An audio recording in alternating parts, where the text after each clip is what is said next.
Hi welcome back to my channel. ఈ రోజు కథ మూడు ముళ్ళ బంధం ఒకటో భాగాన్ని వినేద్దాం. అదొక కళ్యాణ మండపం. ఉదయం 8 గంటలకి పెళ్లి కూతురు గదిలో ఎంతో ఉత్సాహంగా తెల్లవారుజామునే లేచి మంగళ స్నానం చేసి చక్కని చీర కట్టుకుని తన్ని తాను సింగారించుకుంటూ ఎప్పుడెప్పుడు తన పెళ్ళవుతుందా అని ఎదురు చూస్తూ ఉంది ఒక అమ్మాయి. ఆమె ఆశ్రిత. అప్పుడే తన స్నేహితురాలు నవ్వుకుంటూ పెళ్లి కూతురు గదిలోకొచ్చి, ఏంటే అంతలా ఆగలేకపోతున్నావా? మేం వచ్చే వరకు కూడా ఆగకుండా నీకు నువ్వే రెడీ అయిపోయావు, ఏంటి సంగతి అని ఆశుని ఆట పట్టిస్తున్నారు. అసలే పెళ్లి కూతురుకుండే సహజమైన సిగ్గుతో పాటు తన స్నేహితురాలు తనని ఏడిపిస్తుంటే దాచుకోలేక ఇంకా సిగ్గుపడిపోతుంది ఆశు. అందులో ఒకరైన లహరి, ఏ ఆశు, కాస్త ఆ సిగ్గు దాచుకోవే, ఫస్ట్ నైట్ రోజు ఉపయోగపడుతుంది అంటుంది. మరొక స్నేహితురాలు జాను, ఆశు, రామ్ని చూసాం, ఎంత అందంగా ఉన్నాడో తెలుసా అని ఇంకా ఇంకా ఆట పట్టిస్తుంది. ఆశు, ఛీ పోండే, ఎలాగో ఇంకొద్ది గంటల్లో రామ్ నావాడైపోతాడు, అప్పుడు చెప్తాను మీ పని అంటుంది. అబ్బో, ఇన్ని రోజులు నీకు రామ్ అంటే ఎగిరేదానివే, ఇప్పుడు నీ రామ్ అంటున్నావు. ఏం చేస్తాం, పాపం జాను, చేసుకోవాల్సిన వాణ్ణి నువ్వు చేసుకుంటున్నావు అంది లహరి. ఆశు కోపంగా, ఏయ్ చంపుతాను నిన్ను అంది. సరేలేవే, ఊరికే అన్నానులే కాని ఉండు, నిన్ను ఇంకా అందంగా ముస్తాబు చేస్తాం అని చెప్పి లహరి జాను కలిసి అసలే కుందనపు బొమ్మలా ఉన్న ఆశుని ఇంకా అందంగా కనిపించేలా తయారు చేస్తూ ఉంటారు. పెళ్లి కొడుకు గదిలో అలనాటి రామచంద్రులా రెడీ అవుతున్నాడు రామ్. తన కన్న తల్లే దగ్గరుండి మరి రామ్ని పెళ్లి కొడుకులా రెడీ చేస్తున్నారు. చక్కగా కళ్యాణ తిలకం దిద్ది కొడుకు నుదుటి మీద ముద్దు పెట్టుకుని, రామచంద్రుల్లా ఉన్నావురా అని చెప్పి చిన్నగా కళ్ళనీళ్లు పెట్టుకుంటారు. రామ్ వాళ్ళమ్మ కన్నీటిని తుడిచి, బాధపడకమ్మా, అంతా నేను అనుకున్నట్టే జరుగుతుంది. యశోద, రామ్ వాళ్ళ అమ్మ, ఇప్పటికైనా ఆలోచించు రామ్, ఇంకా సమయం మించిపోలేదు, నీ నిర్ణయం మార్చుకోరా. లేదమ్మా, నా నిర్ణయంలో ఎలాంటి మార్పు ఉండదు, ఇంకా ఈ విషయం గురించి చర్చించొద్దు ప్లీజ్ అన్నాడు రామ్. ఆ మాటతో యశోద గారు ఇంకేం మాట్లాడలేకపోతారు. పెళ్లి మండపంలో ఆశు తండ్రి మూర్తిగారు, తల్లి లలిత గార్లతే మొత్తం హడావిడి. మూర్తిగారు బంధువులు, స్నేహితులు, సన్నిహితులు కలిపి దాదాపు 1000 మంది వరకు కూర్చొనుంటారు. మూర్తిగారు ఆ ఊరికి ప్రెసిడెంట్ కాబట్టి వాళ్ళు బాగా ఉన్నవాళ్ళు, తెలిసిన వాళ్ళు కూడా చాలా మందే ఉండడంతో అందరినీ తమ కూతురు పెళ్లికి పిలిచారు. తమ కూతురు పెళ్లి జరుగుతుందని ఎంతో ఆనందంతో అన్ని పనులు చూసుకుంటున్నారు. ఇంతలో మూర్తి అంటే గిట్టని ఆయన స్నేహితుడు ఒకతను మూర్తి దగ్గరకొచ్చి, ఏంట్రా మూర్తి, నీ ఇంట్లో పనిచేసేవాడినిచ్చి నీ కూతురు పెళ్లి జరిపిస్తున్నావు, ఇంతకన్నా మంచి సంబంధం నీకు దొరకలేదా ఏంటి అని వెటకారంగా అడుగుతాడు. దానికి మూర్తి గారు, నా కూతురికి ఎలాంటి వాడినిచ్చి చెయ్యాలో నాకు తెలుసురా, వాడు అవ్వడానికి పనివాడే అవ్వచ్చులే కానీ వాడంత మంచివాడు ఎవ్వరూ ఉండరు. చిన్నప్పటి నుండి మాకన్నా వాడే ఎప్పుడు దాని వెంట ఉండి దాన్ని చూసుకునేవాడు. చెప్పాలంటే అది వాడి చేతుల్లోనే పెరిగింది. పైగా ఇప్పుడు ఇద్దరు ప్రేమించుకుంటున్నారు. నా కూతురికి రామ్ అంటే ప్రాణం, అంతకన్నా ఇంకేం కావాలి వాడు నా అల్లుడు అవ్వడానికి అని సమాధానం ఇస్తారు. అందుకు ఆ స్నేహితుడు, అంతేనా, లేకపోతే పనోడే కదా, చెప్పినట్టు పడుంటాడని అనుకుని ఈ సంబంధం చేస్తున్నావా అన్నాడు. నువ్వెలా అనుకున్నా నాకు సంబంధం లేదు, చక్కగా పెళ్లికొచ్చావు, పెళ్లి చూసి ఎంత తినేసెళ్ళు అని కోపంగా చెప్పి అక్కడి నుండి వెళ్ళిపోతారు మూర్తిగారు. మెల్లగా బంధువులు, స్నేహితులు అందరూ మండపానికి చేరుకుంటున్నారు. పంతులు గారు ముందుగా పెళ్లి కొడుకుతో కావలసిన పూజలు చేయిస్తున్నారు. ఆ తర్వాత పెళ్లి కూతుర్ని రమ్మని పిలిచేసరికి ఆశుని పెళ్లి మండపంలోకి తీసుకొచ్చారు. పెళ్లి కూతురి మేనమామలు ఇద్దరి మధ్యలో అడ్డుతెరని పెట్టారు. ఆశుకి ఎప్పుడెప్పుడు రామ్ని చూద్దామా అని కుతూహలంగా ఉంది. ఇదంతా చూస్తున్న యశోధర గారికి మాత్రం బాధగా ఉంది. కానీ ఎంత చెప్పినా కొడుకు వినడని తెలిసి మౌనంగా ఉండిపోయారు. అందరి ముందు సంతోషంగా ఉన్నట్టు నటిస్తూ. ఆ పెళ్లి చూడ్డానికి వచ్చిన చాలామంది ఇంటి పనివాడితో పెళ్లి జరిపిస్తున్నారని వాళ్ళల్లో వాళ్ళు చెవులు కొరుక్కుంటున్నారు. కానీ ఒక్కరు కూడా బయటకనే ధైర్యం చేయలేకపోయారు. సాంప్రదాయ పద్ధతిలో కన్యాదానం జరిపించి మేళ తాళాలతో జీలకర్ర బెల్లం పెట్టించారు. ఇద్దరి మధ్య ఉన్న అడ్డుతెర తొలగించగానే ఆశు ఎంతో ఆతృతగా రామ్ని చూస్తుంది. కానీ రామ్ మాత్రం ఆశు వంక కన్నెత్తు కూడా చూడ్డు. దానికి ఆశు కొంచెం బాధపడినా తన్ని తాను తమాయించుకుంటుంది. తర్వాత పెళ్లి కూతుర్ని రామ్ పక్కన కూర్చోబెడతారు. రామ్ చేతికి తాళినిచ్చి ఆశు మెడలో కట్టమని పంతులు గారు చెప్పేసరికి రామ్ తాళిని చేతిలోకి తీసుకుని ఒక్కసారిగా వాళ్ళ అమ్మ వైపు చూస్తాడు. ఆవిడ కంటి నిండా నీళ్లతో వద్దు అన్నట్టుగా సైగ చేశారు. అయినా కూడా రామ్ పట్టించుకోకుండా మేళ తాళాల మధ్య ఆశు మెడలో 3 ముళ్ళు వేస్తాడు. తన మది మెచ్చిన తన చిలికాడు తన సొంతం అవుతున్నందుకు ఆశుకి ఎంతో సంతోషంగా ఉంటుంది. కానీ రామ్లో మాత్రం ఎలాంటి భావం కనిపించడం లేదు. అందరూ నూతన దంపతుల్ని ఆశీర్వదించగా ఆ తర్వాత మిగిలిన కార్యక్రమాలు కూడా చేయించబోయిన పంతులు గారిని ఆపుతాడు రామ్. ఏమైంది బాబు, ఎందుకు ఆపావు అన్నాడు పంతులు. ఆ ప్రశ్నకి మండపంలో ఉన్న రామ్ లేచి నిలబడి తన మెడలో కొంగుముడికి కట్టిన కండువాని తీసి పక్కన పెట్టేసి మండపం నుండి దిగి కిందకి వచ్చేశాడు. పంతులు గారు కంగారుగా, అయ్యో, అప్పుడే అలా వెళ్ళకూడదు నాయనా అన్న పంతులు గారి మాటలకి అందరూ ఆశ్చర్యంగా రామ్నే చూస్తుంటారు. అసలు రామ్ ఏం చేస్తున్నాడు అక్కడ ఎవరికి ఏం అర్థం కావడం లేదు, ఒక్క యశోద గారికి తప్ప. ఆశుకైతే ఇదంతా చాలా ఆశ్చర్యంగా ఉంది. పంతులు గారు, నేననుకున్నట్టుగా తాళి కట్టేశాను, నా పని అయిపోయింది, అందుకే వెళ్ళిపోతున్నాను అన్నాడు రామ్. అయ్యో తప్పు బాబు, అమ్మాయిని ఇలా ఎలా వదిలేసి వెళ్ళిపోతారు? కార్యక్రమాలన్నీ అయిపోయాక మీతో పాటు తీసుకెళ్ళాలి కదా అన్నారు పంతులు గారు. లేదు, తనని నాతో పాటు తీసుకెళ్లడం లేదు, తను పెళ్ళైనా కూడా ఇక్కడే పుట్టింటోనే ఉంటుంది అని గట్టిగా చెప్పి అక్కడి నుండి ముందుకు కదిలాడు రామ్. అప్పటికే అక్కడంతా గుసగుసలు మొదలయ్యాయి. ఆశుకి అసలు రామ్ ఏమంటున్నాడో అర్థం కావడం లేదు. లహరి, జాను ఆసు పక్కనే నిలబడి ఉన్నారు. ఇంతలో లలిత, మూర్తి ఇద్దరూ కలిసి రామ్ దగ్గరకొచ్చి కోపంగా, రామ్, ఏం మాట్లాడుతున్నావు, నీకైనా తెలుస్తుందా అన్నారు. రామ్ గట్టిగా, ఏయ్, నేనిప్పుడు నీ ఇంటి పనోణ్ణి కాదు, నీ అల్లుణ్ణి, మర్యాదగా మాట్లాడు అన్నాడు. ఇంతలో మూర్తి గారు, క్షమించండి అల్లుడు గారు, ఇలా మధ్యలో అర్ధాంతరంగా వెళ్ళిపోవడం కరెక్ట్ కాదు, అమ్మాయి మీకోసం ఎదురు చూస్తుంది, ప్లీజ్ మీరు మండపంలోకి వెళ్ళండి అన్నాడు.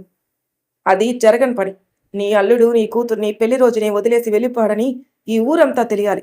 నేను ఈ పెళ్లి చేసుకుంది నీ ఇంట్లో పర్మనెంట్గా పనోడ్లా సెటిల్ అవ్వడానికి కాదు, నీ కూతురు మీద ప్రేమతో అస్సలే కాదు, నీ మీదున్న నా పగని తీర్చుకోవడానికే.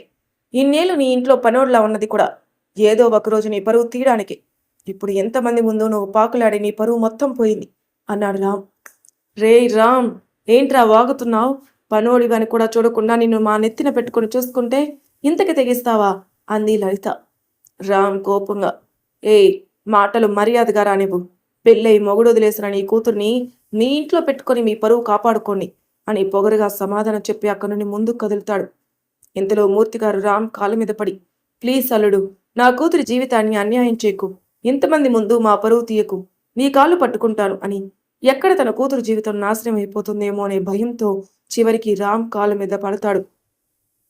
రామ్ పొగరుగా, ఓహో, నీ వరకు వస్తేనే గాని నీకు ఒక ఆడపిల్ల జీవితం గురించి, పరువు గురించి గుర్తుకు రాలేదా అని చెప్పి విసురుగా అక్కడి నుండి యశోద గారి దగ్గరికి వెళ్ళి ఆవిడ భుజం మీద చెయ్యి వేసి మండపం బయటికి తీసుకెళ్తాడు. వెనకాలే మూర్తి, లలిత గారు ఎంతలా బ్రతిమలాడుతున్నా వినకుండా అప్పుడే అక్కడికొచ్చిన ఒక ఆడి కారు ఎక్కి అక్కడి నుంచి వెళ్ళిపోతాడు. జరిగింది చూసి ఎవరికి వాళ్ళకి నచ్చినట్టు మాట్లాడుకుంటూ ఉంటారు. మండపంలో కూర్చున్న ఆశుకి, నీ కూతురి మీద ప్రేమతో కాదు ఈ పెళ్లి చేసుకుంది అని ఎప్పుడైతే రామ్ అన్నాడో అప్పుడే తన మనసు విరిగిపోయింది. అసలేం జరుగుతుందో ఏంటో అనే ఆలోచన కూడా తన మెదడులోకి రావడం లేదు. జరిగిన దాన్ని అస్సలు తట్టుకోలేక కళ్ళు తిరిగి అలానే పడిపోయింది ఆశు. పెళ్లి మండపంలోని కళ్ళు తిరిగి పడిపోయిన ఆశుని చూసిన లహరి, జాను గట్టిగా ఆశు అని అరుస్తారు. ఆ అరుపు విన్న మూర్తి, లలిత పరిగెత్తుకుంటూ ఆశు దగ్గరకు వస్తారు. మూర్తి గారు ఆశుని పట్టుకొని, బుజ్జమ్మ లే, ఏమైంది అని కంగారుగా ఆశు మొహాన్ని అటు ఇటు కదుపుతారు. ఆశులో ఎలాంటి చలనం లేకపోయేసరికి లలిత గారు బోరున ఏడుస్తూ ఉంటారు. అంకుల్, ముందు తనని హాస్పిటల్కి తీసుకెళ్దాం పదండి అని లహరి అనేసరికి వెంటనే ఆశుని దగ్గరలో ఉన్న హాస్పిటల్కి తీసుకెళ్తారు. డాక్టర్ ఆశుకి ట్రీట్మెంట్ ఇస్తుంటే బయట మూర్తి, లలిత, లహరి, జాను ఎదురు చూస్తూ ఉంటారు. అసలు ఇదంతా ఆ పాపిష్టి వాడి వల్లే జరిగింది. చిన్నప్పటి నుండి వాడిని కళ్ళల్లో పెట్టుకొని పెంచినందుకు మనకి బాగానే బుద్ధి చెప్పాడు. అసలు మిమ్మల్ని అనాలి, వాడు ఒక పనివాడు కొడుకు అని తెలిసి కూడా ఇంట్లో పెట్టారు. వాడిని ప్రేమగా చూస్తున్నారు. చివరికి కన్న కూతుర్నిచ్చి పెళ్లి చేయడానికి సిద్ధపడ్డారు. కానీ వాడు బుద్ధి చూపించాడు. మన పొరుగు మొత్తం మంట కలిపేస్తాడు.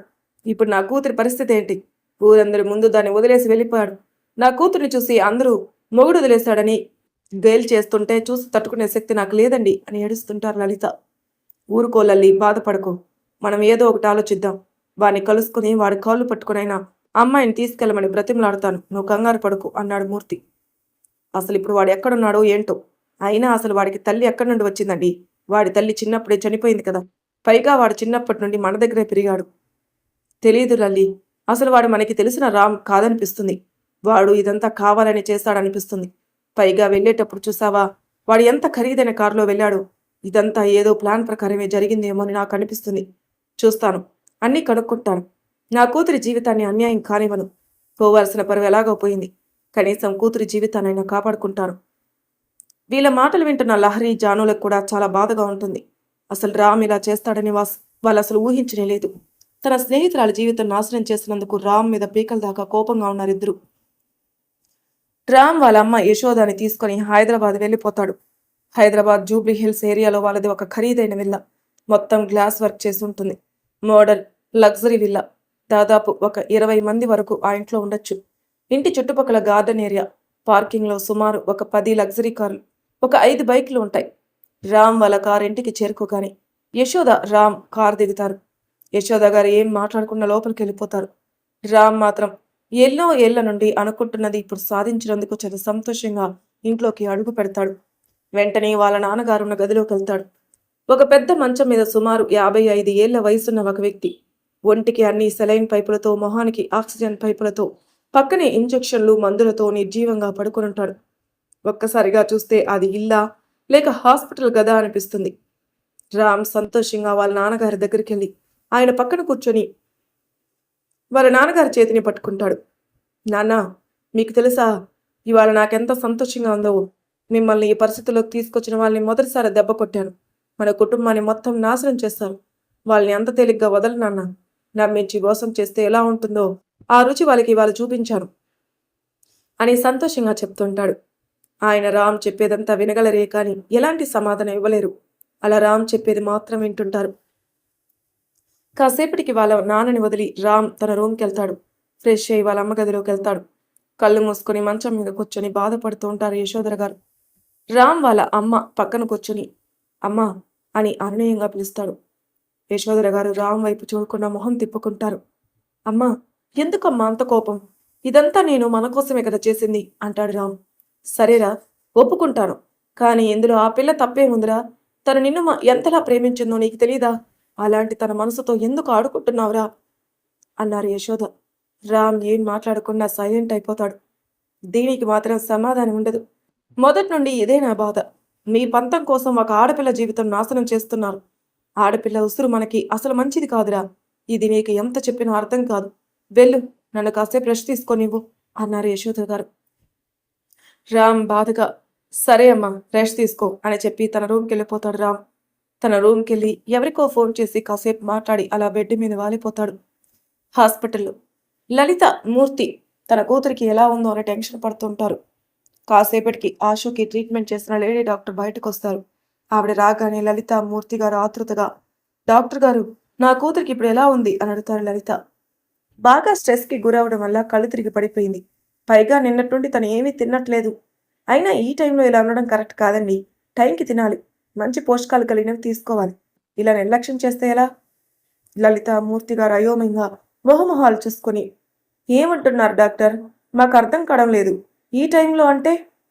డాక్టర్ ఆశ్చర్యంగా అదేంటి మీకు తెలియనట్టు మాట్లాడుతున్నారు? మీ అమ్మాయి ఇప్పుడు గర్భవతి కదా. పైగా తనకిప్పుడు 2వ నెల. ఈ టైంలో చాలా జాగ్రత్తగా ఉండాలి. లేకపోతే అబార్షన్ అయ్యే ఛాన్సెస్ ఎక్కువగా ఉంటాయి. తనని చాలా జాగ్రత్తగా చూసుకోండి అని చెప్పి అక్కడి నుండి వెళ్ళిపోతారు డాక్టర్. ఈ విషయం విన్న లలిత, మూర్తి గార్లకి గుండె ఆగినంత పని అవుతుంది. పక్కనే ఉన్న లహరి, జాను కూడా షాక్ అయిపోతారు.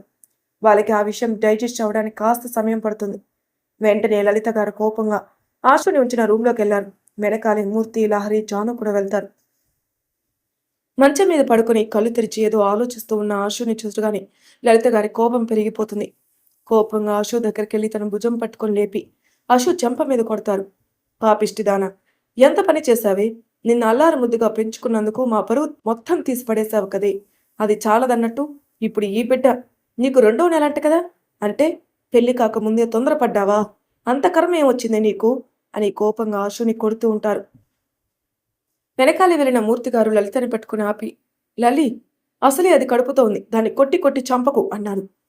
మరేం చేయమంటారండి? ఇది ఇంతకు తెగిస్తుందని అనుకోలేదు అని మూర్తిగారితో అని ఆశుని చూసి, చెప్పవే, ఇది చేసింది ఎవడు? ఈ బిడ్డకి తండ్రి ఎవడు? ఆ రామేనా? చెప్పు అని గట్టిగా అరుస్తారు. ఆశు తనకి వస్తున్న కన్నీల్ని తుడుచుకుంటూ అవునమ్మా అని సమాధానమిస్తుంది. ఏంట్రా తల్లి ఇది? మీ ఇద్దరికి పెళ్లి చేస్తానని చెప్పాను కదా, అయినా కూడా ఎందుకు ఇలా తొందరపడ్డారు అన్నాడు మూర్తి. లలిత ఇంకా నెమ్మదిగా అడుగుతారేంటండి? ఇదంతా వాడి ప్లానే. మన అమ్మాయిని ప్రేమించినట్టు నాటకం ఆడాడు. తర్వాత అమ్మాయి కడుపు చేసి పెళ్లి చేసుకుని ఊరందరికీ తెలిసేలా పెళ్లి రోజునే వదిలేశాడు. ఇప్పుడు దీని కడుపులో బిడ్డ పెరుగుతుంటే ఊర్లో వాళ్ళందరూ ఏమనుకుంటారండి? అయ్యో భగవంతుడా అని తలపట్టుకుంటారు లలిత.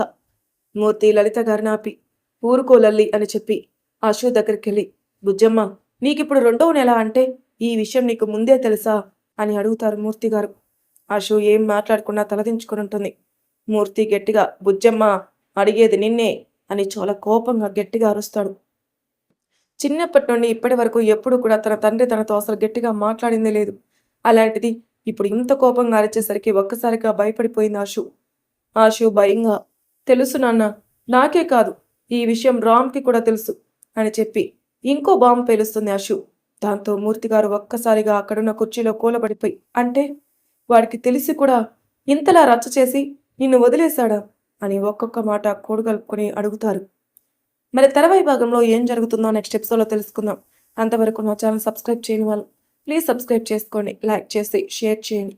మీ అభిప్రాయాలు నాకు కామెంట్ రూపంలో తెలియచేయండి. Thank you for listening.